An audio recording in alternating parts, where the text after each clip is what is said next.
네, 본문이 사도행전 2장이에요.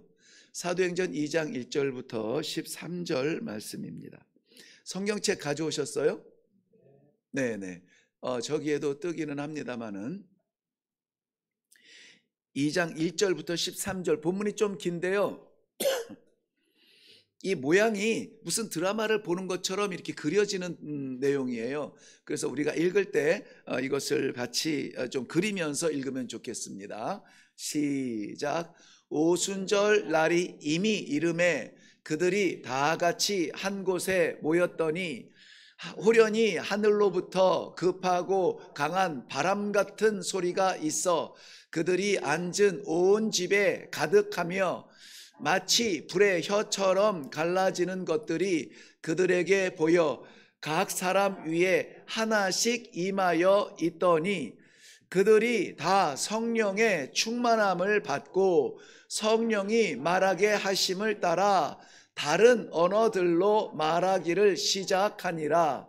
그때에 경건한 유대인들이 천하 각국으로부터 와서 예루살렘에 머물러 있더니 이 소리가 나매 큰 무리가 모여 각각 자기의 방언으로 제자들이 말하는 것을 듣고 소동하여 다 놀라 신기하게 여겨 이르되 보라, 이 말하는 사람들이 다 갈릴리 사람이 아니냐? 우리 각 사람이 난 곳 방언으로 듣게 되는 것이 어찌 됨이냐?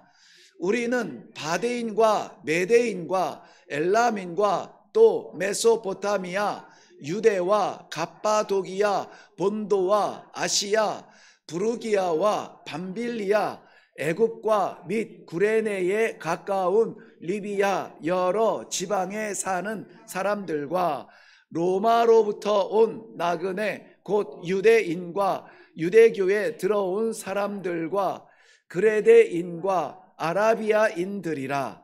우리가 다 우리의 각 언어로 하나님의 큰 일을 말함을 듣는도다 하고 다 놀라며 당황하여 서로 이르되 이 어찌 된 일이냐 하며 또 어떤 이들은 조롱하여 이르되 이들이 새 술에 취하였다 하더라. 아멘. 네, 이 제자들이 방언을 말하기 시작하는데요. 방언은 배운 것이 아니라 성령의 역사의 표현입니다. 성령이 임재했다는 것을 나타내는 첫 번째 가시적, 이 드러나는 증거가 무엇이냐? 방언이었습니다. 방언이 우리 신약 성경에서 한 두세 가지 정도 방언이 나와요. 우리는 다 각기 다른 방언을 우리 방언으로 듣는 것이 무엇이냐? 이 방언은 다른 방언이에요. 이것은 흔히 언어예요. 언어. 미국 사람은 영어를 말하고 한국 사람은 한국말을 말하듯 다양한 사람들이 모였을 때에는 자기네 나라 말들을 다 우리가 각자 하는 말들이 다 다르다. 근데 이들이 하는 말은 이상하다, 이해가 안 된다, 방언을 말하는 거예요. 두 가지 반응입니다. 제자들이 방언을 말할 때, 즉 성령의 역사가 나타날 때에, 즉 성령의 충만함을 받은 사람이 그 역사를 표현할 때에 세상이 보여주는 반응은 두 가지예요. 하나는 뭐냐면은 이해할 수 없다. 이게 뭐냐? 우리 13절 12절에 그랬죠. 이상하다, 괴상하다, 신기하다, 놀랍다. 왜? 세상에서는 이러한 경우가 없기 때문에 그래요. 세상에서는 이러한 질서가 없기 때문에 그래요. 다른 질서의 말을 하게 됩니다. 그렇기 때문에 세상에서는 이거 이상한 거 아니야? 라고 말합니다. 또 두 번째는 뭐냐면은 조롱합니다. 쟤들이 새술에 취했나 보다. 이 새술이라고 하는 것은 제가 몇 주 전에 말씀드린 것 같은데요.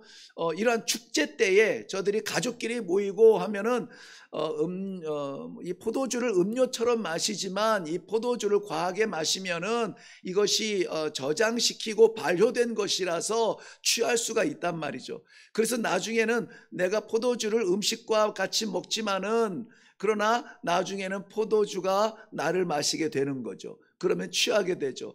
그래서 모처럼 모인 이 오순절에 전국에서, 아니 세계에서 모인 가족들, 1년 만에 만난 사람들, 막 이런 사람들이 같이 모여 음식을 먹다 보면은 그것이 이제 음식은 다 배불리 기름진 음식을 먹고 포도주로 이제 취해서 밤을 지새우는 것이죠. 근데 정말 아주 이 고주망태 만취한 술꾼들은 밤이 새도록 먹고 아침에 뭐라고 말하냐면은 아침에 우리 해장할까? 이렇게 하죠. 대번에 아시는 분들은 뭔지 모르겠네. 해장하자 이렇게. 저도 가끔 해장을 하러 가거든요. 예, 지금은 이제 전도사님이 한 달 학습 기간으로 있기 때문에 안 가는데, 새벽 예배 마치고 우리는 근무를 바로 이어서 이제 출근 시간이 새벽 예배잖아요. 그래서 이제 아침 식사를 할 때에 이제 주로 교회에서 빵과 커피를 마십니다만은 가끔 이제 좀 힘을 북돋아질 때는 저 해장국 집을 가요. 그러면은 아주 해장국을 뜨끈하게 먹고 오면 힘이 납니다. 그런데 여기서 말하는 해장은 해장국이 아니라 아침술, 밤새 마시고 이제 야 새날이 밝았다 다시 시작하자고 먹는 술이 새술이에요. 그러니까는 이 사람들은 이미 맛이 간 사람들이에요. 횡설수설하고 뭔 얘기하는지 아이고 저 취해가지고 새술을 먹고 있다 이렇게 말할 만큼 성령의 충만함을 받은 사람들은 세상 사람들이 말할 때에는 좀 이상한 사람들이 되는 거예요. 그래서 교회 다니고 신앙생활하고 하는 것을 세상 사람들이 좀 이상하다, 야 너 좀 이상해졌어 왜 그래, 좀 정신 차려라고 말하는 것은 우리의 수치가 아니라는 사실을 여러분들이 알아야 돼요. 왜냐하면 우리는 세상에 살지만 하나님의 나라를 믿는 사람들이에요. 그래서 세상의 가치보다는 잠시 100년 살 세상의 가치보다는 영원히 살 하나님 나라의 가치를 더 소중히 여기는 사람들이라는 것이죠. 그래서 이웃을 즐겁게 하기보다는 하나님 아버지를 즐겁게 하는 것이 성령 충만한 사람들의 삶의 목적이에요. 어떻게 하면 하나님을 기쁘시게 할까? 내 곁에 있는 우리 이웃들에게도 우리가 잘 보이려고 꾸미고 막 이렇게 닦고 오고 막 이러잖아요. 막 바르고 이러고, 그리고 뭐 옷도 막 사 입고 이러면서 나 좀 괜찮아? 이렇게 얘기하는 거 있잖아요. 왜? 다른 사람한테 잘 보이려고. 다른 사람한테 잘 보이려고 할 때도 우리가 그렇게 애를 쓰는데 하나님한테 잘 보이기 위해서 우리는 뭘 하는가? 이런 고민들을 하는 것은 정상이에요. 정상. 그래서 야 지금 돈이 얼마나 급한데 그런 데 쓰니, 야 시간이 지금 우리 같이 좀 놀아야 될 시간인데 교회는 왜 가니? 너 광신자냐? 뭐 광신도냐? 이렇게 이야기할 때에도 우리의 삶의 거룩성을 지키는 어떤 흔적이라 여기면 괜찮아요. 세상은 이상히 여기고 조롱할 수 있습니다. 당신 좀 정신 나간 거 아니야? 그런데 그것이 하나님 앞에서 성령의 이끌리심이라면 우리는 과감하게 그 길을 걸을 수 있어야만 합니다. 자, 저 지도에서 나오는 것을 한번 보세요. 가운데 있는 것이 예루살렘이고, 오늘 우리가 사도행전에서 막 알기도 어려운 막 희한한 성경 구절 많이 읽었죠. 그 성경 구절이 우리가 어디에서 왔다, 본도 빌라디아 뭐 아시아 막 이런 데서 왔다라고 할 때에 뭐 갑바도기아 뭐 이런 얘기를 다 합니다. 그것이 저 사방에서 다 모인 것이에요. 심지어는 아라비아에서까지 왔고, 아프리카에서 왔고, 아시아에서 왔고, 저 유럽 터키 지방에서도 왔다는 것이죠. 섬에서도 왔고, 산에서도 왔고, 들에서도 왔어요. 저 사람들이 지금 어디에 있냐면은 전부 저 가운데 있는 예루살렘에 모인 거예요. 근데 예루살렘에 이민 온 사람들이 아니라 여기서 절기를 지키고 다 흩어질 사람들이에요. 저들에게 오늘 오순절에 성령의 역사가 어떻게 나타나는지를 하나님께서 보여주시는 것입니다. 말씀드린 것처럼 우리 성령의 역사 첫 번째 나타나는 반응이 이 방언이라고 했죠. 방언은 세 가지 방언을 우리가 이렇게 좀 구별을 할 수가 있어요. 세 가지 방언이 전부 다 공통점이 있는데 이 방언에 대한 공통점, 성령의 충만의 첫 번째 표현의 공통점이 있어요. 그 공통점을 먼저 말씀을 드릴게요. 그것은 무엇이냐면은 내 뜻대로 말하지 않았다는 거예요. 내 뜻대로 말하지 않았고 내 실력으로 말하지 않았다는 거예요. 말하게 하심을 따라 말했다는 것입니다. 말하게 하심을 따라 말했다는 거예요. 자, 요거를 보고 한번 성경에서 나오는 방언을 좀 생각을 해 볼게요. 먼저는 우리가 방언하면 고린도전서 12장에 방언의 은사라고 나오죠. 방언의 은사라고 나오는데 그 당시에 고린도 교회에 많은 은사들이 있었어요. 그 가운데 방언의 은사가 있었던 것이죠. 그런데 이 방언의 은사는 무슨 말인지도 모르겠고 막 방언을 해요. 그런데 방언 받은 사람이 나는 성령의 충만함을 받았다 그래서 공적으로 나와서 기도하는 그러한 공적 기도의 자리에서도 자신의 그 신앙을 신앙을 표현하기 위해서 방언으로 막 기도하는 거예요. 기도는 누구에게 하는 겁니까? 하나님께 하는 것이죠. 기도의 방향성은 하나님께로 향하지만 기도의 그릇에 담는 것은 누구의 마음이냐면 모든 성도의 마음을 담는 거예요. 그래서 대표 기도라고 하는 거예요. 자기 기도하는 게 아닙니다. 이 장로님들이 이제 올라와서 장로님들이나 집사님이나 권사님들이 단상이나 어떤 모임에서 대표 기도할 때 있잖아요. 대표 기도할 때 제발 자기 기도하지 마세요. 우리 모두의 마음을 모아서 하나님께 올려드리는 그런 기도를 해야 되는 거예요. 그런데 우리 모두의 마음을 어떻게 알아요? 일일이 만나서 얘기 물어봐야 됩니까? 몰라요. 그러니까 우리 모두의 마음, 즉 지금 이 시대의 성도들이 당하고 겪어야 되는 그러한 각자의 삶의 그러한 기도의 제목들을 알려면 먼저 기도해야 된다고요. 먼저 기도해야 된다고요. 하나님께서 기도하는 가운데에 내가 예를 들어서 김현정 집사님을 위하여서 새벽에 기도할 때 김현정 집사님의 구체적인 얼마가 들어와야 되는데 얼마가 안 들어와서 그것 때문에 큰 문제가 일어났다는 액수까지는 내가 모르겠어요. 그렇지만은 어떤 재정적 어려움이나 이런 것들로 인하여서 어려움을 당할 수 있다라는 것을 하나님께서 내게 마음에 주시면 나는 그것을 위해서 기도해요. 기도할 게 많죠. 건강을 위해서도 기도하고 자녀들을 위해서 기도하고 자녀의 건강, 결혼 뭐 이런 것들, 직업도 위해서 기도해야 되고 사업을 위해서도 기도하고 남편을 위해서도 기도하고 기도할 게 많죠. 그런데 그러다 보면은 한 명 가지고 하루 종일해도 모자르잖아요. 그런데 정해진 시간에 기도할 때 하나님 앞에 마음문을 열고 이제 주일에 내가 대표를 기도해야 되는데 성도들의 삶의 현장이 어떠합니까? 하나님 앞에 물어볼 때에 하나님께서 주시는 마음이 있어요. 알게 하시는 마음이 있다고요. 모르겠습니다만은 저는 그래요. 그래서 그토록 강조하는 것이 기도하기 전에 기도하세요예요. 이게 습관이 안 되면은 매일 자기 기도만 하죠. 자, 이렇게 공기도임에도 불구하고 자기가 성령 받고 방언 받았다고 공적인 기도에서 방언을 하는데 성도들은 도대체 무슨 기도하는지 모르겠는 거예요. 그럴 때에 성령 받아 방언을 하는 것도 좋지만 그런데 그때는 반드시 누구를 세워라? 통역하는 자를, 통변하는 자를 세워라 그랬어요. 통변하는 자. 그 통변하는 자를 통하여서 무슨 유익이 있냐면 모두의 마음이 하나가 되는 거예요.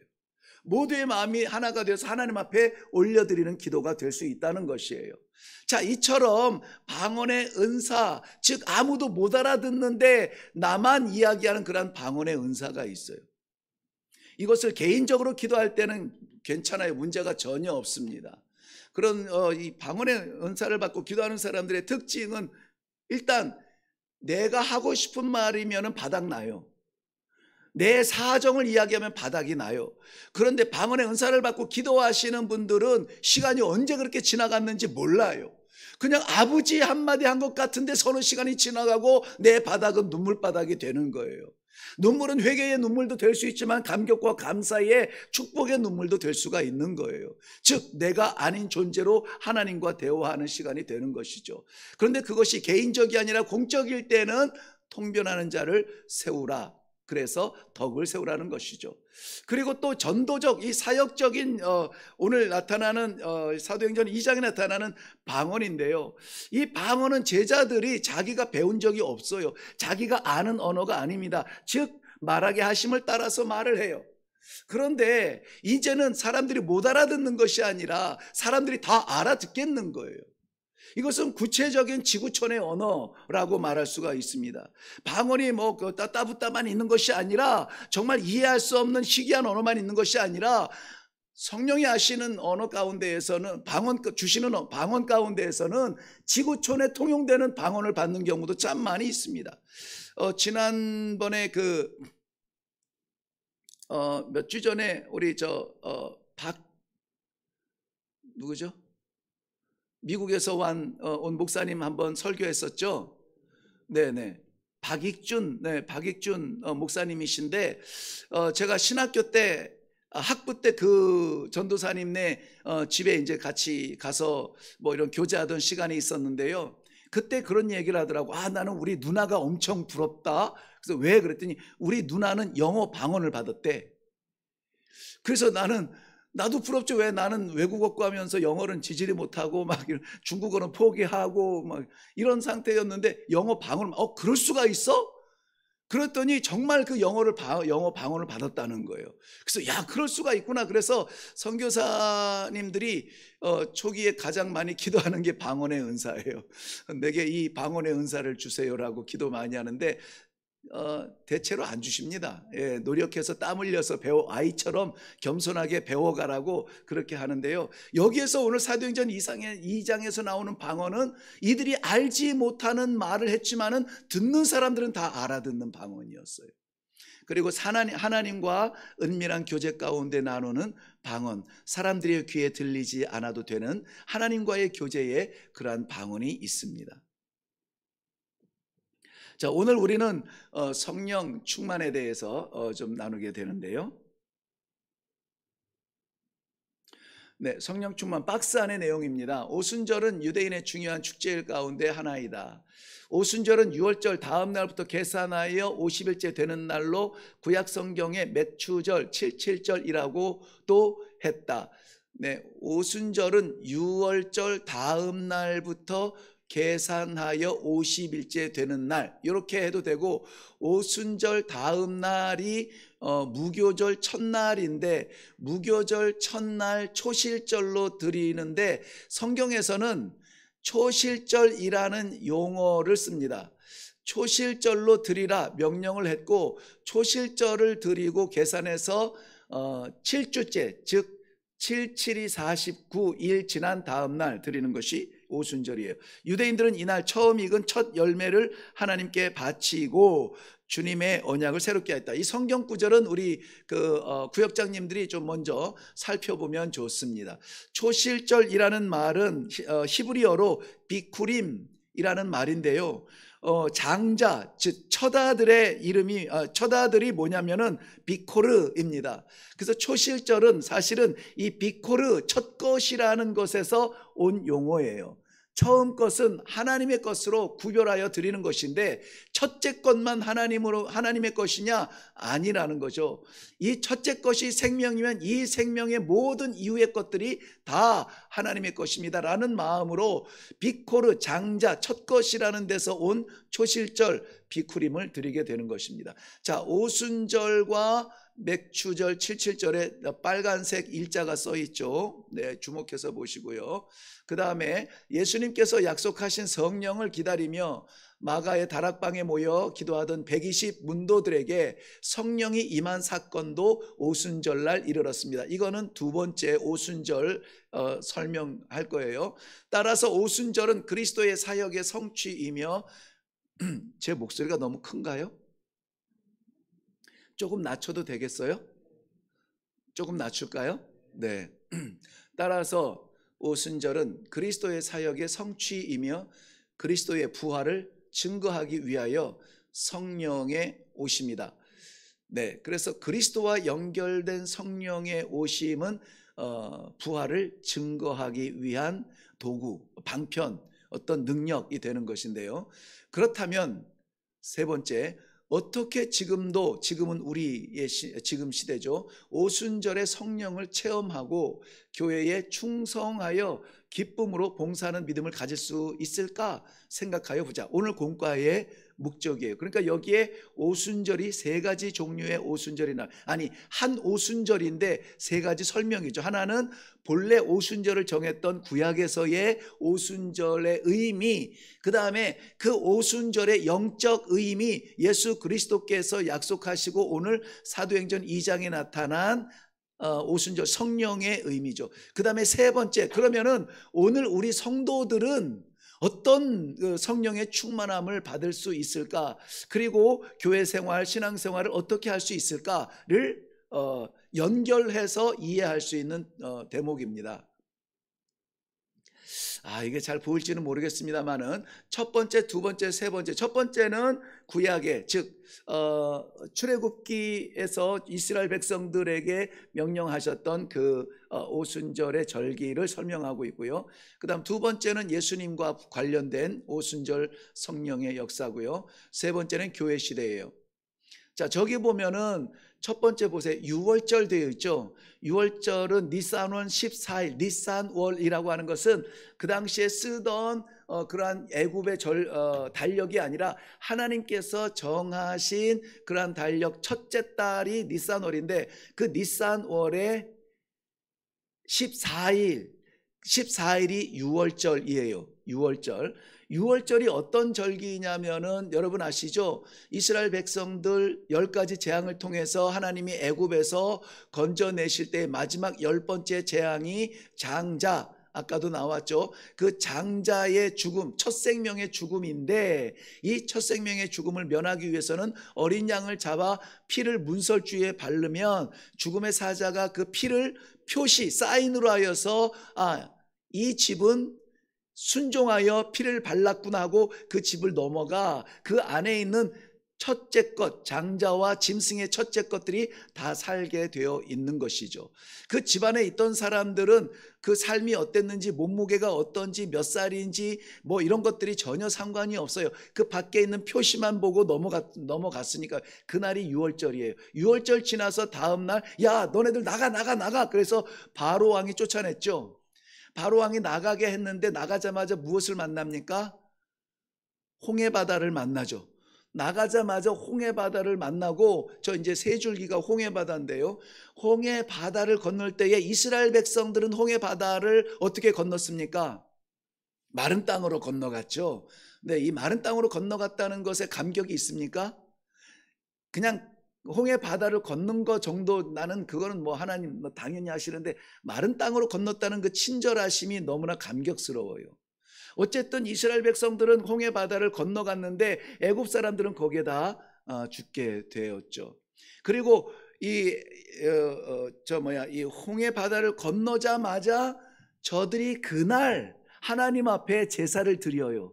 이것이 초실절의 첫 번째 제사였어요. 그리고 그 초실절로부터 시작해서 광야 40년이 시작이 되는데요. 이 광야 40년 시작하기 전 우리가 살아가야 될 삶이 아니라 하나님의 은혜로 삽니다. 하나님의 말씀만 있으면 삽니다. 그런 의미를 담아 나중에 해석이 되겠지만은 그래서 누룩 없는 빵을 7일 동안 먹게 돼요. 7일 동안. 그래서 니산월 15일부터 21일까지 7일 동안 무교병을 먹는다 그래서 무교절을 보냅니다. 그 무교절을 지내면서 이미 초실절은 첫 번째 열매라는 말이죠. 보리의 첫 번째 열매를 하나님 앞에 올려드리고 이 무르익은 이 들의 모든 곡식이 하나님께서 주신 것들입니다라고 하는 의미로 초실절을 드리고 그때로부터 추수를 시작하여서 49일간 그 추수를 다 마무리하게 됩니다. 그리고 마지막 모든 추수를 다 마친 다음에 다시 모여 하나님 앞에 절기를 드리는 게 오순절이에요. 그래서 이 초실절은 불에 태우지 아니하고 요제로 흔들어 드린다. 요제라는 말이 이렇게 흔들어 올린다는 거거든요.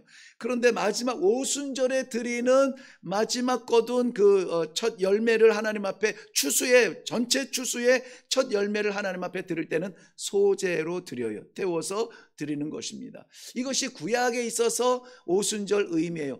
왜 맥추절이라고도 하는데 보리맥 추수 거둘 추자인가요? 가을추? 아닌데. 네, 그래서 아무튼 보리 농사를 다 마무리했음으로 드리는 것이 맥추절, 50일 되었다 해서 오순절. 그래서 이것은 유월절과 무교절, 유월절 다음 날 무교절이 시작되는 안식일 후 첫날에 드리는 그것이 초실절이라고 하는 것이 초실절. 그래서 무교절의 대체로 첫날이 되는데요. 이 초실절이 구약에 드려지던 절기였습니다. 이 절기는 하나님께서 이스라엘 백성들에게 명령하신 것이라 모든 백성들이 다 드려야만 하는 것이었습니다. 그러니까 이것은 선택입니까? 순종입니까? 순종이에요. 순종. 이것이 하나님의 것입니다. 하나님께서 주셨습니다. 하나님께서 맡기셨습니다. 하나님께 나를 드립니다에 대한 성도의 반응은 순종이에요. 순종. 그래서 가장 아름다운 성도의 행적은 순종의 행적인 것이죠. 내가 그거 안 하면 죽을 것 같아서 내가 꼭 하고 싶어서 그렇게 해서 이것을 했습니다. 좋아요. 괜찮습니다. 열정, 하나님이 불사르는 그 열정을 통하여서 세워진 십자가도 있지만은, 그러나 내가가 아니라 하나님께서 나를 사용하여 주시어서 라고 하는 겸손과 순종의 마음이 결국은 하나님을 높이게 돼요. 결국은 하나님을 높이게 돼요. 저는 이레교회 미래에 대해서 하나님께서 분명히 쓰실 줄로 확실히 믿는 믿음이 있지만은, 그러나 그 쓰신 후에 이 교회, 우리 이 지상의 교회의 모델이 된 다음에도 우리 가운데 누구도 유명해지지 아니하고 우리를 쓰신 하나님이 유명해지기를 바랍니다. 자, 두 번째, 예수님과 오순절의 역사인데요. 예수님께서 십자가에 못 박히셨을 때, 저게 잘 안 보여요. 여기는 잘 보여요? 잘 보이나요? 네, 이것은 그 오순절 어린 양과 동일한 모양인데요. 오순절 잡혀 피로 드려지는 그 희생 어린 양처럼 예수님의 십자가는 그렇게 돌아가셨죠. 유월절 어린 양의 죽음. 네, 그것의 실체가 무엇이냐면 예수님의 십자가의 죽음이에요. 그리고 그 무덤에서 3일간을 머물러 계시죠. 금요일, 토요일, 주일, 그 밤을 다 보내시고 계시는데요. 그리고 나서 안식 후 첫날, 즉 토요일 후 첫날이 부활하신 날인데, 그날이 주일 이런 거예요. 주의 날. 그래서 우리는 일요일이라 하지 아니하고 주의 날, 주일이라 이렇게 의도적으로 표현합니다. 우리는 세상에 살지만 하나님의 나라를 향하는 사람들이기 때문에 가능하면은 세상의 질서보다는 하나님의 질서를 의도적으로 따르는 것이 참 중요합니다. 일요일을 살지 주일을 살지는 이 다 간단한 표현 하나가 우리의 삶의 어떤 그 정의를 얘기해 주고 있어요. 오늘은 주일이지 말할 때는 먼저 떠오르는 게 뭡니까? 왜 주일이죠? 주의 날이니까. 왜 주의 날입니까? 주님이 부활하셨으니까. 주님이 왜 부활하셨습니까? 하나님이기 때문에? 아니에요. 내게 부활의 소망을 주시기 위해서. 예수님이 부활하지 않았으면 우리도 부활에 대해서 믿을 수가 없습니다. 어떻게 알겠어요? 부활할지 안 할지. 근데 예수님이 부활하셔서 어떻게 됐다고요? 첫 열매가 되었다. 부활의 첫 열매가 되셨다. 즉 초실절의 열매가 된 거예요. 구약의 초실절, 첫 번째 드린 것이 초실절이라면, 첫 곡식이라면 부활의 첫 곡식이 누구냐? 예수 그리스도예요. 그러면 예수 그리스도와 같은 밭에 있는 우리 모두는 다 부활할 것이라고 하는 소망을 저희들에게 주신 것입니다. 그래서 예수님 부활 이후 77이 49, 50 다음 날 오순절에 성령의 역사가 임하게 되는 것이죠.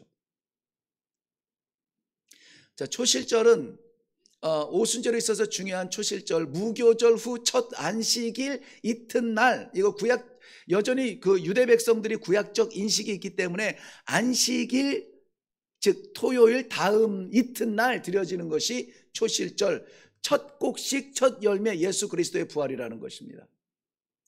고린도전서 12장 20절에 그리스도께서 잠자는 자들의 첫 열매가 되셨다. 그래서 세 번째는 교회 시대예요. 교회, 지금 우리들의 신앙 시대입니다. 예수님께서 첫 열매, 초실절의 열매가 되셨어요. 그러면 우리도 부활할 것이라고 하는 이 믿음이 있을 때에 비로소 성도로 살아갈 수 있다는 것입니다. 그렇다면 우리들에게 나타나야 되는 것은 무엇이냐? 구약에도 오순절의 그림자가 있었고 신약에서 예수님의 약속하신 오순절의 성령의 충만함이 있었습니다. 그 성령의 충만함은 지금 현재뿐만이 아니라 임재하신 성령이 지금도 내 안에 계신다라고 하는 거예요. 그렇다면 우리는 어떻게 해야 됩니까? 어떻게 해야 되냐면 그 증거가 나타나야 돼요.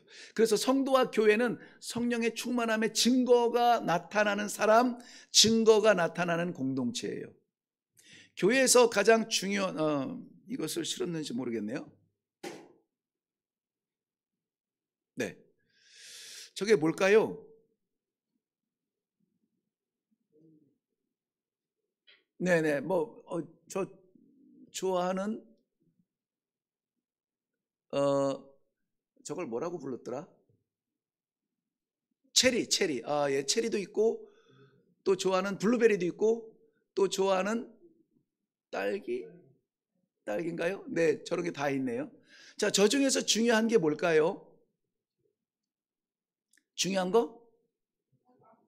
사과? 왜? 내가 좋아하니까? 예, 저 아름들이 탐스러운 과일들이 다 중요하죠. 뭐 딸기 닮은 우리 박노해 권사, 사과 닮은 우리 박노해 권사님, 네, 네, 뭐 아무튼 다 너무 소중한 이 재료들인데요. 정말 중요한 것은 저 그릇이에요. 저 그릇이 아니면은 쟤네들은 쏟아질 거예요. 그래서 아마 먹지 못할 수도 있습니다. 빨리 상할 수도 있고요. 저렇게 아름다워 보이고 탐스럽게 보이는 것은 그릇이 이렇게 받쳐주기 때문에 그래요. 자, 보면은 저 뭐 과일, 아름답고 탐스러운 체리, 블루베리, 딸기, 뭐 사과, 뭐 망고인지 뭔지 아무튼 이런 것들이 우리 교회 안에 성도들의 모양이라면은 우리를 저렇게 아름답게 깨지지 않고 더럽혀지지 않도록 보듬어 주는 것은 무엇이냐? 교회라고 하는 조직이 아니라 즉 성령께서 하시는 일이라는 거예요. 성령의 일입니다. 성령께서 하시는 일을 한번 봐요. 성령이 도대체 우리 안에 교회에서 뭘 하실까? 먼저는 말씀하신다라고 기록이 되어져 있어요. 말씀하십니다. 말씀은 목사님이 하는 거 아닌가? 전도사님이 하는 거 아닌가요? 아니에요. 네. 그러면은 나보다 똑똑한 사람이 얼마나 많은데 내 이야기 듣겠어요? 그래서 목사가 이 설교를 전할 때는 내 이야기하지 아니하도록 하나님의 말씀을 대언할 수 있도록 집중하는 거예요. 집중하는 겁니다. 다른 생각, 세상적인 이야기 하지 않도록 집중하는 거예요. 하나님의 우리 성도들에게 주시고 싶은 말씀이 무엇인가. 계시록 2장 7절 말씀에도 귀 있는 자는 성령이 교회들에게 하시는 말씀을 뭐하라? 들을지어다. 누구의 말을 들으라? 성령의 말을 들으라는 거예요. 성령의 말씀을 들으라. 성령의 말씀을 들으라. 그래서 그런지 제가 우리 교회에서는 말씀에 대한 칭찬을 못 들어요. 다른 데서 뭐 이렇게 목사님 설교 너무 좋아요 막 이러는데 우리는 아예 못하게 하니까는 들을 수가 없어요. 왜냐하면 목사의 설교가 좋은 것이 아니라 하나님의 말씀이 좋은 것이죠. 그 말씀을 가감 없이 전달하려고 애를 쓰는 것이죠. 그래서 아무리 이 재능이 좋고 아무리 재미있는 우리 귀에 쏙 들어올지라도 하나님의 말씀에서 벗어나는 것이라면 우리가 긴장해야 되는 것입니다. 그리고 성령께서 이 아까 그릇처럼 우리를 아름답게 모아주기 위해서 하시는 일이 뭐냐면 가르쳐 주세요. 성령이 우리가 알지 못하는 것을 가르쳐 주시고 하나님의 뜻을 가르쳐 주시고 어디로 가야 될지를 가르쳐 주세요. 요한복음 14장 26절. 시간 관계상 제가 다 찾지는 않습니다. 그 다음에 우리를 도와주세요. 그래서 제발 어려운 일 만나고 막힌 길에 서서 절벽이 내려다 보일 때 어떻게 해야 되느냐? 성령을 의지하라고 하는 겁니다. 로마서 8장 26절 말씀이에요. 지금도 성령께서 우리를 위하여서 끊임없이 도와주고 계세요. 그런데 우리는 그 도움을 뿌리치고 세상에 어찌 좀 도움의 손길이 없을까 자꾸 여기저기 기웃거리는 것이죠. 우리는 세상에 살지만 세상의 질서 안에 갇혀 있지 않아요. 하나님께서 하라 하시면 하고 하나님께서 가라면 가시는 거예요. 세상에 눈에 보기 좋은 넓은 길도 우리는 평탄한 길이라고 쫓아다니지 않아요. 세상에서 좁은 길, 거친 길이라도 하나님께서 가라 하시면 기꺼이 달려가는 것이 성도들의 삶이에요. 제자들의 삶이 아니라 성도들의 삶이라는 것입니다. 그 다음에 사도행전 13장 2절 말씀에는 성령께서 그 길을 갈 수 있도록 우리들에게 특권을 주지 않으세요. 명령하십니다. 여러분, 명령은 때로 우리들에게 엄청난 특권이라는 것을 아셔야 됩니다. 나는 이거 하고 싶은데 이 길을 막으셔요. 그리고 하나님께서 기뻐하시는 그 길로 가라고 명령하고 계십니다. 자, 여기에서는 우리가 다 받겠는데 마지막 명령에 순종해야 된다는 것, 여기에서는 우리가 많이 막힙니다. 왜냐하면 우리는 명령에 익숙하지 않아요. 왜? 인본주의가 됐고 물질주의가 됐기 때문에 사람 중심, 나 중심이 되었고 나를 채우는 물질만 있으면 더 필요한 게 없다라고 인식시키는 것이 세상의 관점이에요. 그런데 우리는 나도 아니고 물질도 아니고 하나님의 말씀을 따라가는 사람들이기 때문에 하나님의 말씀이 성령을 통하여 우리에게 명령하실 때에 우리는 일단 시도해 보는 거죠. 시도해 보는 것입니다. 이 시도해 본다는 말을 들을 때마다 저는 제 사역했던 아프리카가 생각이 나는데요. 저는 정말 겁없이 멋모르게 죽을 것 같이 덤볐어요. 그냥 뭐 쫓겨나는, 거기서 이제 사람들이 추방시킨다고 하죠. 그런 것도 겁이 나지 않았어요. 아무것도 겁나지 않고 그냥 뭐 날짜, 내가 여기서 10년을 하겠다, 20년을 하겠다, 죽을 때까지 하겠다, 그런 것도 내 걱정거리가 아니었어요. 이렇게 하다가 못하면 어떡하지? 전혀 걱정을 안 했어요. 하루를 써도 하나님의 일을 할 것이고 10년을 써도 하나님의 일을 할 것이다 라고 했는데, 그래서 나는 하루하루가 막 오죽 너무 급했던 것이죠. 그래서 막 닥치는 대로 집회하고 사람들 앞에 전도하고 그랬어요. 그랬더니 아니나 다를까 무슬림이 98%인 그러한 지역에서 예수를 증거하니까는 고발이 들어오고 신고를 하고 막 그러는 거예요. 그때에 정말 성경적 역사가, 구약적 역사가 구약과 신약과의 책 속에 갇혀 있는 것이 아니라 정말 저의 사역의 현장 속에서도 그렇게 그대로 나타나는 거예요. 추장님 호출이 있어서 추장님 계시는 대로 갔더니 추장님 집 제일 앞에 이제 큰 홀이 있는데요. 우리 여기 한 3분의 2 정도 되는 홀이에요. 그러니까 거기에 우리 추장님의 장로가 한 50명 돼요. 40명에서 50명 정도 되는데요. 쉴 때마다 달라져서 헷갈리는데 아무튼 그 정도 돼요. 그 회의가 있으면 그 장로들이 다 와서 회의하고 주변 마을에서 회의하고 굉장히 큰 홀이에요. 거기에 가니까는 장로들이 꽉 차 있고 저희가 집회했던 전도했던 마을에 그 추장도 와 있고 장로도 와 있고 이쪽에 있는 거예요. 보니까는 아니나 다를까 생각지도 않았지만은 저를 고발한 거예요. 그래서 저 사람 쫓아내야 된다고, 저 사람 여기다 뒀다가는 우리 다곤바 부족 큰일 난다고 고발을 한 거예요. 그래서 추장님이 그 가운데 딱 하니 이렇게 앉아서 이야기를 듣는 겁니다.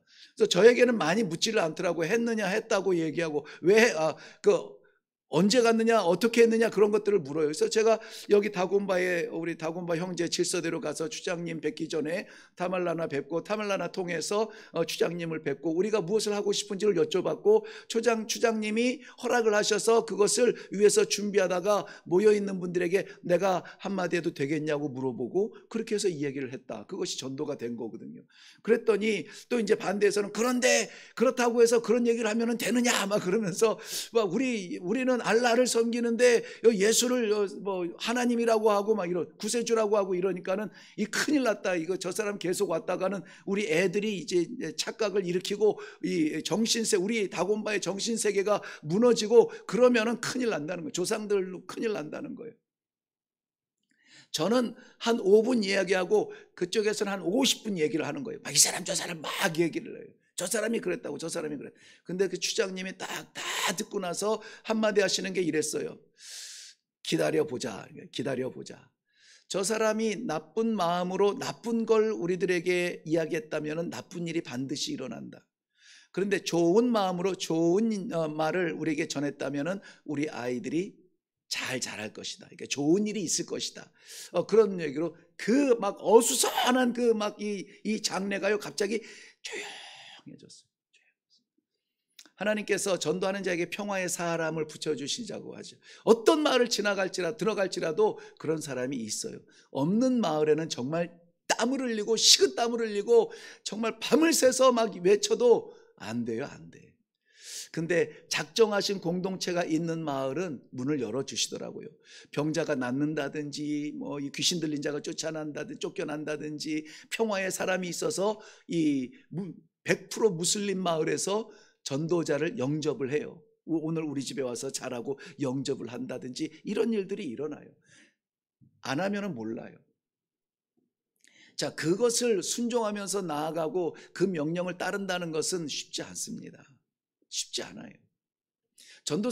우리 최 전도사님이 선교에 대해서 꿈을 갖고 지금 이제 선교를 위해서 기도하고 준비하고 있는데 왜 그렇게 됐는지 아세요? 하늘교회라는 교회를 등록했는데 1년 전에 아프리카로 선교 간 사람이 있다고 해서 이태원 선교사님 하는데 알고 보니까 우리 교회에 부목사로 있던 분인데 그 배경을 보니까는 안 가도 될 것 같은데, 한국에서도 할 수 있는 분 같은데, 아버지도 되게 좀 빵빵하고 그런데 뭐 그 성도들도 다 좋아하고 그러는데 여기서 개척해도 되는데 왜 갔을까? 그러니까 왜 갔을까? 이거예요. 한번 물어보세요.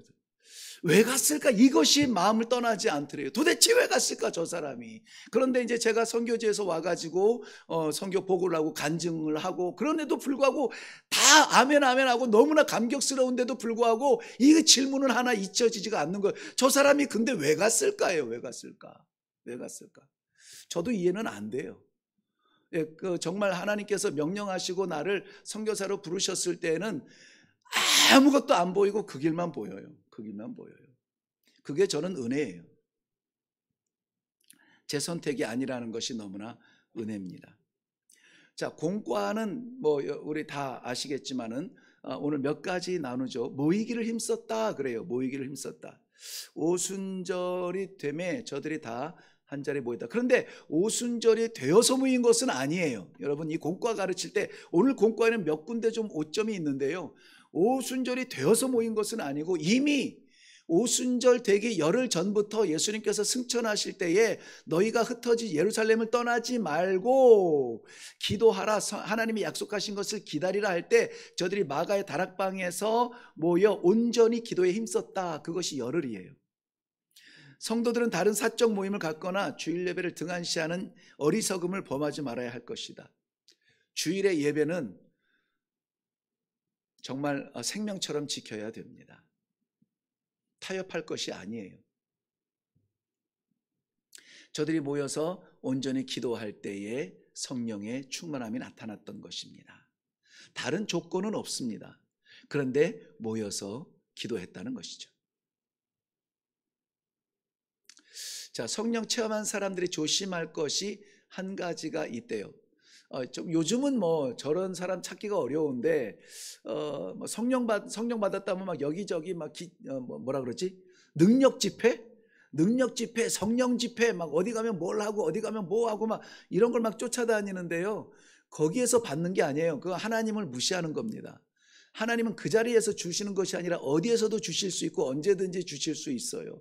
문제는 뭐냐면 우리가 마음은 열고 기도하며 회개할 때에 성령을 선물로 주신다. 이것이 성경 우리 초대교회 성령의 질서예요.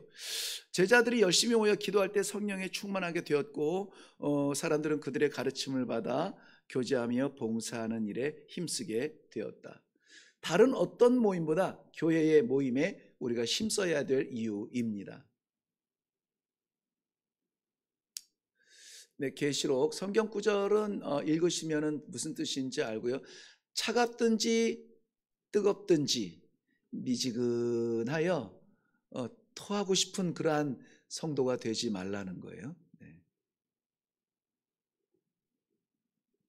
말세의 특징 가운데 하나는 모이기를 패한답니다. 자, 이 코로나가 위기인데 코로나가 왜 위기일까요? 네?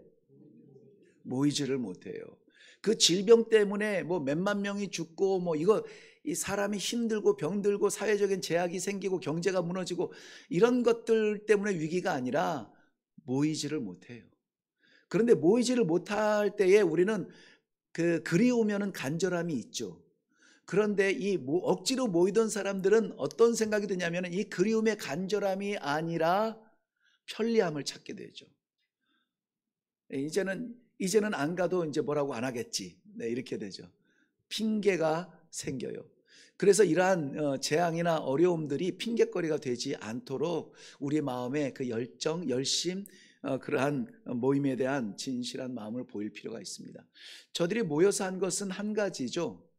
사도행전 1장에 보면 저들이 마가의 다락방에 120문도가 모였을 때에 번역 성경, 요즘 우리 성경에서는 온전히 기도에 힘쓰니라 이렇게 되어 있어요. 온전히 기도에 힘쓰니라. 옛날 성경에는 뭐라고 되어 있다고요? 전혀 기도에 힘쓰니라. 그러니까 다른 것 하지 않고 오직 기도에만 힘썼다는 것이죠. 자, 거기 보면은 신자가 기도하는 일을 포기하면 그때부터 인간적인 생각에 사로잡혀서 일하는 일꾼이 되고 말 것이다. 왜 교회에서 일하는데 인간성이 나타날까요? 난 원래 이래. 왜 인간성이 나타나고 진짜 막 짜증나서 못하겠네. 왜 자꾸 우리 인간적인 불쾌감이 우리 사역을 막을까요? 나 저 사람하고는 못해. 왜 내 성향들이 나타날까요?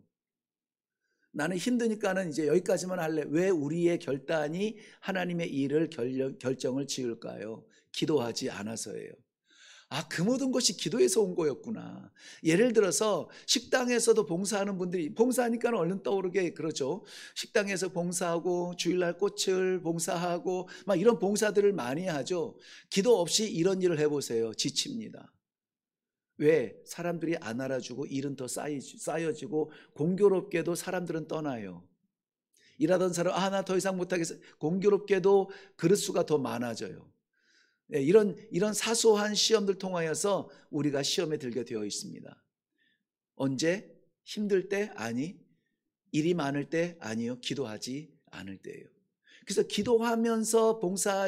기도하며 봉사하는 사람들의 얼굴에는 기쁨이 있어요. 감사가 있습니다. 쓰임 받는 것에 대한 감격이 있는 것이죠.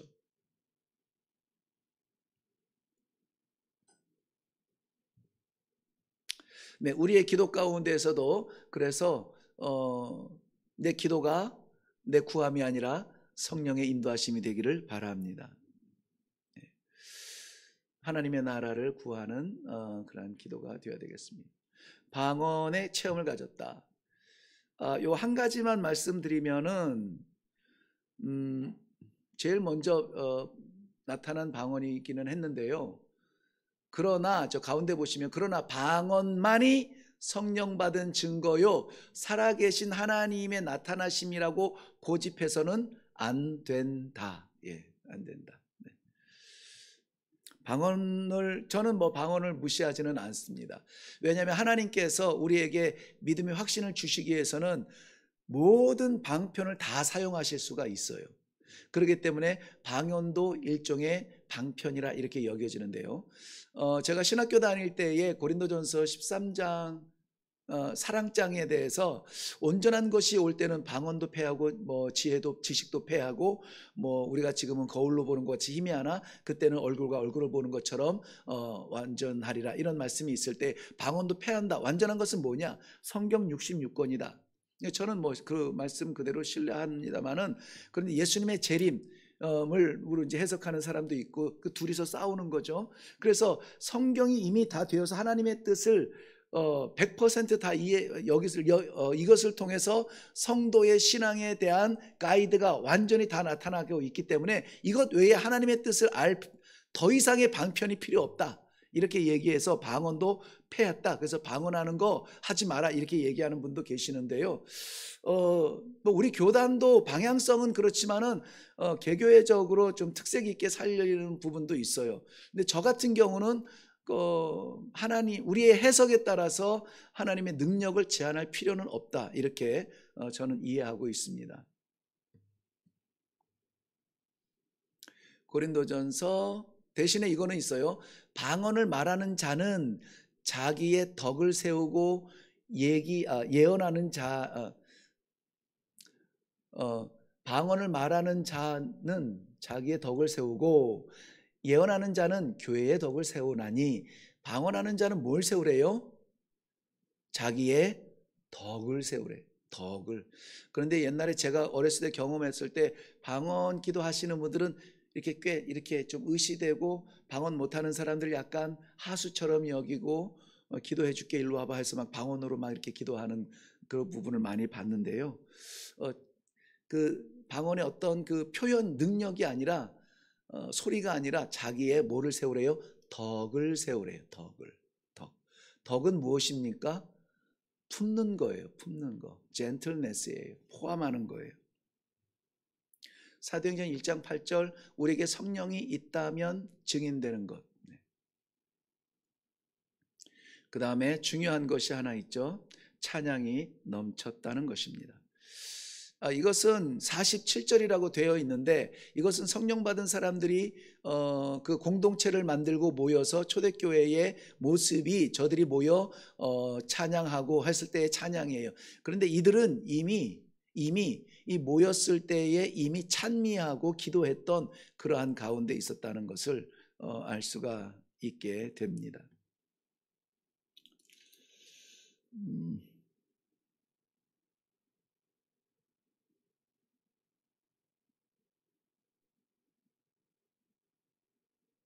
네, 제가 좀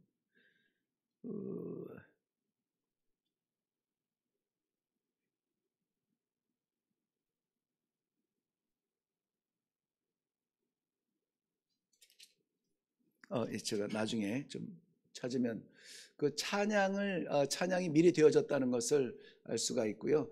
근데 가운데쯤 보세요. 이들은 생활 속에서도 찬송과 함께 살며, 이 굉장히 중요한 메시지라고 봐요. 이 공과에서 건질 수 있었던 아주 감사한 내용이었습니다. 찬송은 교회에서만 하는 것이 아니라 삶 속에서 나와야 되는데, 삶이 찬양과 같은 것이라고 하는 막연한 이념 이상이 아니라 실제적 우리 입술의 찬양을 저는 말하고 있다, 이렇게 생각이 되어져요. 우리가 표현하는 것은 바로 그런 것밖에 없어요. 우리는 고상하지 않아서요, 뭐 대단한 찬양의 역사 뭐 이런 거 뭔지 몰라요. 그냥 우리 이 얄팍한 입술 벌려서 찬송이 나오도록 우리의 삶을 그렇게 이끌어 가는 것이죠. 그런 것을 말한다고 봅니다. 어떤 사람이 성령이 충만한 사람이 내 생활 가운데 뭐 거실에서 청소하며 부엌에서 설거지하며 친구를 만나러 가는 길에 어떠한 흥얼거림이 내 속에 있는지, 내 입술에 있는지를 우리는 한번 생각해 볼 필요가 있어요. 점검해 볼 필요가 있어요. 그래서 자꾸 이 가요가 나온다든지 뭐 이렇게 뭐 그게 나오면은 아이고 이 찬송이 나와야 될 집사님이 말이야, 권사님이 그리고 의도적으로 자꾸 이 균형을 이렇게 바꿀 필요가 있어요. 사도행전 16장에는 바울과 실라가 감옥에 갇혔을 때 나타났던 찬송의 역사인데요. 바울과 실라가 갇혔던 데는 빌립보 감옥이었죠. 빌립보는 성령의 인도하심을 따라서 갔던 순종의 걸음의 유럽 첫 성이었는데요. 그곳에 교회가 세워졌는데 안타깝게 거기에서 첫 번째 만난 일이 뭐냐면은 감옥에 갇히는 일이었어요. 그러한 가운데서도 순종해서 복음 증거했는데, 그리고 긍휼한 마음으로 귀신 들린 여자 고쳐줬는데 찾아온 것은 감옥이었죠. 그냥 감옥도 아니에요. 옷을 찢고 많이 맞았다 그랬으니까는 아마 무지하게 맞은 것 같아요. 많이 맞고 그리고 감옥에 갇혀 있어요. 그게 많이 맞을 일은 아니거든요. 귀신 쫓아내줬는데. 그런데 그 귀신 들린 여자를 통해서 점치고 돈 벌던 그 사람이 이제 자기 이 인컴이 끊어졌다는 것을 알고 그렇게 악하게 고발하여서 옥에 가두게 된 것이죠. 그러면 이 감옥에 갇혔으면 어떤 소리가 나야 됩니까? 신음소리가 나야 되겠죠. 아이고 신음소리 나야 되겠죠. 그리고 한숨소리 나야 되겠죠. 아휴, 내가 뭐 하겠다고 여기까지 와서. 불만소리 나겠죠. 내가 괜히 고쳤어. 그냥 지나갔어야 되는데. 그런데 그들의 입술에서는 찬송이 나왔다 그랬습니다. 그런데 이 찬송은요, 보세요. 찬송의 역할은 자신의 신앙을 새롭게 하거나 힘을 실어주는 것을 떠나서 그 찬송을 누가 듣냐면 그 옥에 있던 모든 죄수들이 다 들어요. 다 듣습니다. 안 듣는 것 같아도 들어요. 듣습니다. 우리가 흥얼거리는 그 찬양을 안 듣는 것 같지만 세상은 들어요. 그래서 이 찬양의 역사가 드디어 옥문을 열게 하고 하나님께서 구원의 능력을 가시적으로 보여주는 그러한 현장이 되었습니다. 자, 나눔의 시간 둘 중에 하나만 좀 나눠보도록 하겠습니다. 두 번째, 다음 성령의 충만함을 받기 위해 무엇을 해야 하는지 함께 이야기해 보자. 자, 성령의 충만함을 받기 위해 무엇을 해야 하는지, 사실은 우리는 받았어요. 받았는데 받지 못한 사람들이 있어요. 들어왔는데 이해가 안 되는 사람들이 있어요. 그냥 영접하지 않고 회개하지 않고 그냥 와서 참석하는 사람들이 있어요. 그 사람들을 포기하면은 안 돼요. 그 사람들의 그 자리는 우리 교회도 보세요. 우리 교회가 다 성도처럼 보이지만 그런데 와가지고 그냥 온 거예요. 습관 따라 온 거고 뭐 가정의 평화를 위해서 온 사람도 있고 뭐 한번 가볼까 해서 궁금해서 온 사람도 있고 근데 온 것 같은데 이것이 뭐라고요? 기회라고요. 기회. 하나님께서 기회를 주신 거예요. 이 기회조차 포기하면 안 되죠. 근데 우리 가운데 와 있는 이 기회들을 어떻게 하면 그럼 성령으로 채워지는 사람으로 변화될 수가 있느냐? 어떻게 하면 되죠? 뭐 혹시 그럼요, 기도해야죠. 여태 얘기한 게 그거죠. 다 아는데 너무 쉬워서 대답들을 안 하신 것 같아요. 그 구역에서는 이것을 좀 나눌 수 있도록 하시고 기도해야 된다라고 하는 성령 기도 교회. 네. 이것이 우리를 건강하게 우리 성도를 건강하게 하는 모양이라고 그렇게 강조하면서 기도하면서 마칠 수 있기를 바랍니다. 네. 질문 혹시 있으세요? 네, 없으시면 기도하고 마치겠습니다.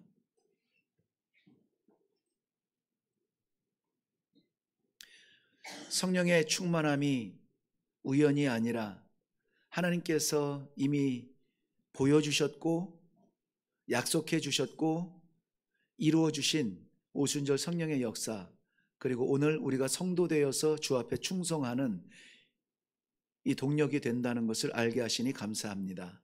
모여지는 믿음의 공동체마다 내주하여 주시는 성령을 기쁘시게 하는 공동체들이 다 되게 하여 주시옵소서. 감사드리며 예수님 이름으로 기도하옵나이다. 아멘.